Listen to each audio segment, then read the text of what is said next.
ठेकेदार लोग ज्यादा हैं। काशीराम साहब कहते थे कि असली लोकतंत्र या बहुजन राज तब आएगा जब गरीब के बेटे विधायक और सांसद बनेंगे, जब मिशन के काम करने वाले मिशनरी लोग लोकसभा और विधानसभा में जाएंगे। तो हम उस प्रयास को आगे बढ़ाने का काम कर रहे हैं। मैं मानता हूँ ये बहुत आसान काम नहीं है, लेकिन ये बहुत मुश्किल भी नहीं है, क्योंकि साहब ने तो कहा ना, तमन्ना अगर सच्चे तो रास्ते हजार होते हैं। बिल्कुल। और तमन्ना अगर झूठी तो बहाने हजार होते हैं। आज हम 3 लोग आपके सामने, इधर मैं चंद्रशेखर आजाद, यहाँ दामोदर यादव और आपके पीछे एडवोकेट रविंद्र कुमार भाटी। ये दलित पिछड़ों की संयुक्त लीडरशिप है। इसके परिणाम कितने मजबूत होंगे ये आपको अभी रास्ते में देखने को मिलेगा। मैंने फिर कहा, समाज जब तक समाज इसके साथ जुड़ जाता है उसको आसानी से छोड़ता नहीं, और जिसको छोड़ता है उसको पकड़ता नहीं। धीरे धीरे समाज जुड़ता है, धीरे धीरे समाज जाता है। आज ये जो आप लोग देख रहे हैं, ये पैसे बुलाए की भीड़ नहीं है। और ये प्रोग्राम 3 बजे का था और अब तो लगभग 5:15 हो रहे हैं, 5:18 हो रहे हैं। अभी ये लोग सड़कों पे खड़े हैं। ये इस बात का उदाहरण है कि वो कितना प्रेम करते हैं भीम आर्मी संघर्ष से। और मैं लिख के देता हूँ कि दामोदर यादव को धन बल से भी रोक नहीं पाएगी यहाँ की विधानसभा के जो लोग हैं।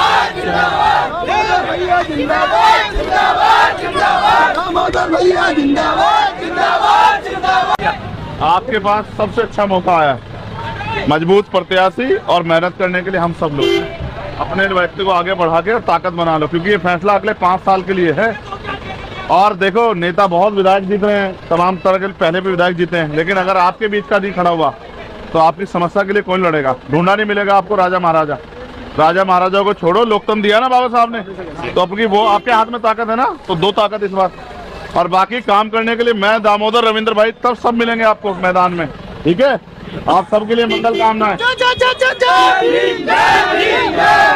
तो लोकतंत्र में राज के लिए तलवार थोड़ा चलानी है यार, किसी को लाठी थोड़ा ही मारनी है, किसी को अफसर थोड़े कहने हैं। जनता को जोड़ के और उनकी वोट को संगठित करा के अपने प्रत्याशी को दिलानी है। और ये काम इस बार हम बहुत मजबूती से कर रहे हैं। और मेरा विश्वास है कि आजाद समाज पार्टी का खाता सेवड़ा से सबसे पहले खुलेगा। सेवड़ा से आपको यकीन है? पूरा भरोसा है।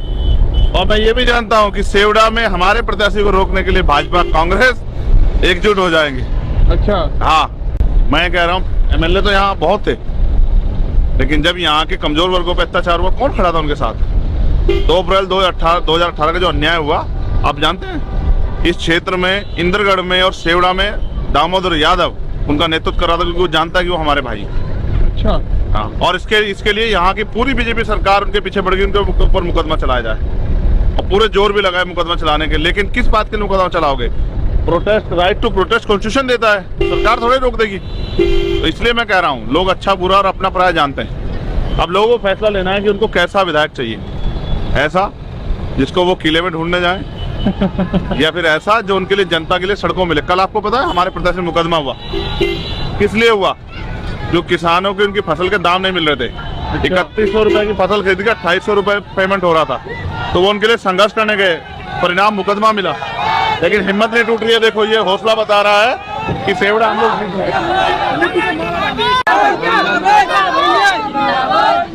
आओ भैया, और दोनों भाई आ जाओ।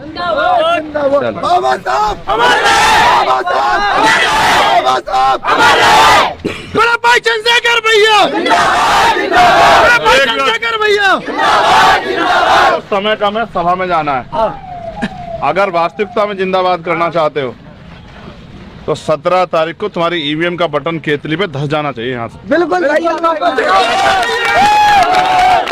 वरना ये मौका दोबारा कब आएगा? 5 साल बाद। 5 साल में बहुत कुछ बदल जाएगा, समझ रहे हो? को देखा एक बार, कभी बार केतली। ठीक है, तो आगे बढ़ो, मेहनत करो, हिम्मत करो।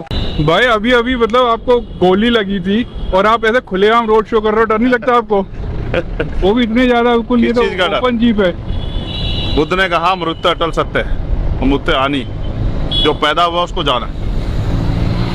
डर के अगर जीऊंगा तो शायद उनके लिए, उनमें वो हौसला नहीं पैदा कर पाऊंगा जिनके लिए लड़ रहा हूँ। अगर मैं डर के छिप गया तो शायद वो फिर दोबारा कोई हिम्मत ना कर पाए। तो मेरी माँ ने और मेरे परिवार ने मुझे डरना नहीं सिखाया, और मेरे लोगों ने मुझे कहा कि आप आगे बढ़ो। एक चंद्रशेखर आजाद जाएगा, लाखों तैयार होंगे। अगर ऐसे पहले डरे होते तो क्या आजादी मिलती क्या? नहीं, बिल्कुल नहीं। तो डरने का मतलब ही नहीं है ना। ना तो जिंदगी इन्होंने दी, ये ले सकते हैं, वो कुदरत के भरोसे।